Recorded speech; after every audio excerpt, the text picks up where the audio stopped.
Bienvenidos a mi nuevo vídeo,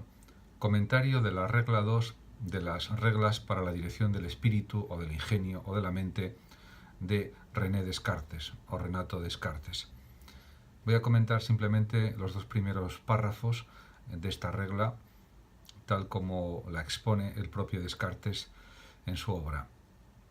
Dice como principio de la regla, como título de la regla o explicación primera de la regla, conviene ocuparse solo de aquellos objetos cuyo conocimiento cierto e indudable nuestra mente parece capaz de alcanzar. En este sentido, el racionalismo de Descartes es muy claro. No confía en los sentidos porque piensa Descartes que los sentidos nos engañan en muchas ocasiones, por lo tanto es más fiable, es más seguro confiar en la propia razón, en el propio entendimiento, bien dirigido por supuesto, y en este sentido las reglas que él define, que él explica en su libro, pues tratan de evitar los errores en el conocimiento, en la actividad de conocer, en el saber, porque de poco sirve tener muchos conocimientos que sean falsos. Diríamos que lo deseable, lo racional, lo coherente es disponer de conocimientos ciertos o verdaderos que son realmente, auténticamente saber. Y dice la primera frase de esta regla 2, después del encabezamiento, que ya he explicado un poco, dice: toda ciencia es un conocimiento cierto y evidente, y el que duda de muchas cosas no es más docto que el que jamás pensó en ellas, sino que aún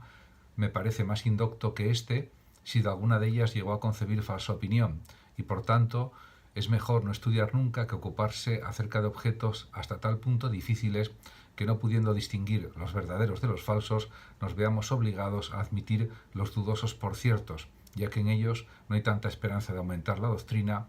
como peligro de disminuirla.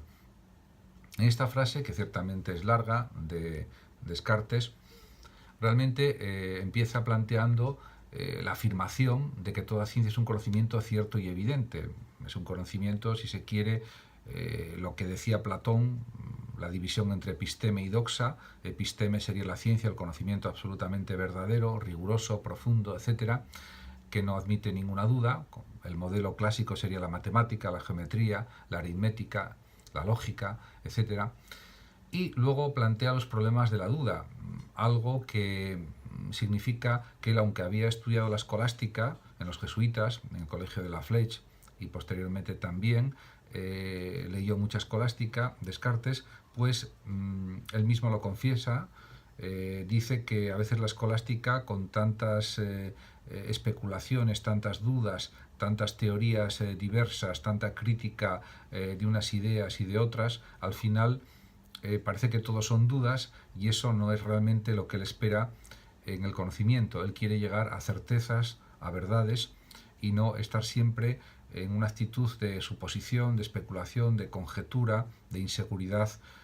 Por tanto, eso no es lo más conveniente, a su juicio, si se quiere llegar al saber, al conocimiento auténtico. En este sentido, se comprende perfectamente que las falsas opiniones pues son algo negativo para la inteligencia, para la mente, porque pueden equivocarnos, pueden conducirnos a errores, etc. Y en este sentido es muy importante, como él manifiesta en esta frase, distinguir bien lo verdadero de lo falso. Y claro,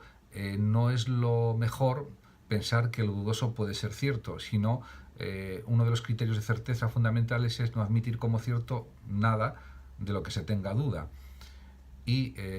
claro, porque se aumenta la doctrina con conocimientos verdaderos y ciertos, en cambio se disminuye la doctrina si se poseen conocimientos falsos o engañosos. Y en este sentido, los planteamientos cartesianos pues son perfectamente válidos. Y sigue escribiendo Descartes: de modo que por la presente regla rechazamos todos los conocimientos tan solo probables y establecemos que no se debe dar asentimiento sino a los perfectamente conocidos y respecto de los cuales no cabe dudar. En efecto, porque claro, si en el conocimiento matemático, geométrico, físico, etcétera, existen dudas acerca de lo que conocemos, realmente nunca podremos avanzar de forma coherente y completa en el conocimiento. Es verdad que hay disciplinas, hay conocimientos, ciencias como la historia, como otras ciencias, que es verdad que pueden ser dudosas en algunos aspectos. Por ejemplo, los hechos históricos, depende de cómo sean interpretados, depende si son bien analizados o no, si los datos o los testimonios son realmente verdaderos o están falseados o son falsos o son incompletos, y entonces eso da lugar a dudas respecto a lo que sucedió en tal momento histórico o en tal periodo histórico, etc.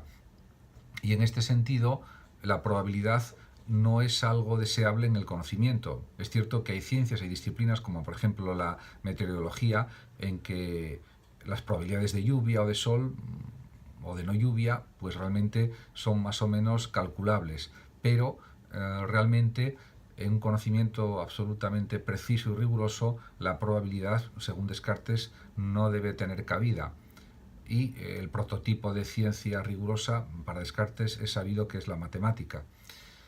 Y sigue escribiendo Descartes: y aunque los hombres de letras se persuadan, quizá, de que tales conocimientos son muy pocos, porque desdeñaron por una mala condición común entre los mortales reflexionar en ellos, por muy fáciles y obvios a cada cual, les advierto, no obstante, que son muchos más de lo que creen, y que bastan para demostrar con certeza innumerables proposiciones sobre las cuales hasta ahora no pudieron hablar sino con cierta probabilidad. Y habiendo creído que era indigno de un hombre de letras confesar que ignoraba alguna cosa, acostumbraron de tal modo a adornar sus falsas razones, que acabaron después por convencerse a sí mismos y luego ya por hacerlas pasar por verdaderas. En efecto, en la realidad pues existen muchas veces falsos razonamientos, falsas creencias, conocimientos incompletos que llevan a errores, etcétera, y por lo tanto hay que ser muy precisos y muy minuciosos a la hora de saber si una proposición es verdadera o es falsa, y también los intentos de demostrar que algo es verdad. Por ejemplo, en lógica se siguen unas reglas lógicas, unos procedimientos lógicos de demostración, el paso de las premisas a la conclusión con ciertas reglas lógicas, y se llega a una conclusión que es válida si se utilizaron bien las reglas lógicas. Esto es aplicable pues a otros conocimientos con otros procedimientos, por supuesto. Y sigue diciendo el propio Descartes lo siguiente, o escribiendo: pero si observamos bien esta regla, muy pocas cosas se nos presentarán cuyo estudio podamos emprender, pues apenas hay en las ciencias cuestión alguna respecto de la cual no hayan disentido muchas veces entre sí los hombres de talento. En efecto, es verdad que en muchas ciencias pues hay muchas discusiones, muchas controversias sobre la verdad de ciertas teorías o sobre la justificación de algunas hipótesis, conocimientos, planteamientos, etc. Pero también se puede juzgar, se puede razonar, se puede discriminar, se puede intentar comprobar la verdad de alguna manera, y eso también sería un avance en el conocimiento. Y sigue diciendo y sigue escribiendo Descartes: ahora bien, siempre que dos de ellos dan juicios opuestos sobre el mismo asunto, es claro que por lo menos uno de ellos se equivoca, y aún ninguno, en verdad, parece poseer ciencia, pues si las razones del uno fuesen ciertas y evidentes, las podría proponer al otro, de modo que al fin llegase a convencer también su entendimiento. En este párrafo, Descartes tiene muy claro que en juicios opuestos sobre un mismo tema, una de las dos partes tiene que tener la razón, y no las dos simultáneamente, como es natural y como es lógico. Y hay que analizar muy bien las razones para ver si son de verdad ciertas y evidentes. Y en ese sentido, la importancia, diríamos, el valor de las argumentaciones profundas, rigurosas y precisas es un valor realmente máximo, el que tiene el saber argumentar de una manera pues muy sistemática, muy profunda, muy coherente. Es, diríamos que una de las metas en el conocimiento, o es uno de los propósitos de la mente de cualquier filósofo, de cualquier pensador, de cualquier matemático, de cualquier hombre de ciencia. Muchas gracias por su atención